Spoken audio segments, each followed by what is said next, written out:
Friends, இன்னைக்கு lunch menu என்னன்னு பார்க்கலாம் வாங்க. பாருங்க ஃப்ரெண்ட்ஸ், சாதம் வந்து நல்லா சுட சுட வடித்து எடுத்துட்டேன். இது வந்து காலையில் வடிச்சது தான். பசங்களுக்கு லஞ்சு கொடுத்து விட்டது மிச்சம் இருக்கிற இந்த சாதம். இது கூடவே தூதுவளை காரக்குழம்பு, ரொம்ப ரொம்ப சூப்பராக இருக்குது அந்த காரக்குழம்பு. இது வந்து பார்த்தீங்கன்னா தும்பல், இரும்பல், தொண்டை, கரகரப்பு இது எல்லாருக்குமே வந்து சாப்பிட்டீங்கன்னா டக்குன்னு வந்து குணமாயிடும். இது தூதுவளை நல்லா அரைச்சி பால் மாதிரி எடுத்துக்கணும். எப்போ போல் காரக்குழம்பு வச்சுட்டு இந்த தூதுவளை வந்து அரைச்சி நல்லா கூட சேர்த்து நல்லா கொதிக்க விட்டுருங்க. அதுக்கப்புறம் தூதுவளை காரக்குழம்பு சூப்பராகிடும். அவ்வளோதான், டேஸ்ட் ரொம்ப ரொம்ப நல்லாயிருக்கும்.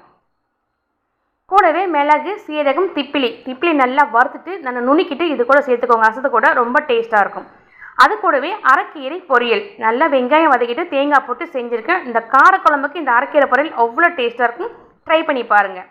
கூடவே வந்து கோஸ் பொரியல், எப்போ போல் கோஸை வேக வச்சு எடுத்துகிட்டு கடாய் வச்சுட்டு எண்ணெய் சேர்த்து கடுகு, உளுத்தம் பருப்பு, காஞ்ச மிளகாய் போட்டு வெங்காயம் போட்டு நல்லா வதக்கிடுங்க.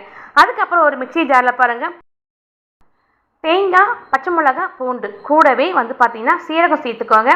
சேர்த்துட்டு நல்லா கொரகரப்பாக அரைச்சிட்டு பச்சை வாசனை போகிற அளவுக்கு இது கூட சேர்த்துக்கோங்க. சேர்த்து நல்லா வதக்கி விட்டிங்கன்னா இந்த கோஸ் பொரியல் அவ்வளோ டேஸ்ட்டாக இருக்குங்க. கண்டிப்பாக ட்ரை பண்ணி பாருங்கள்.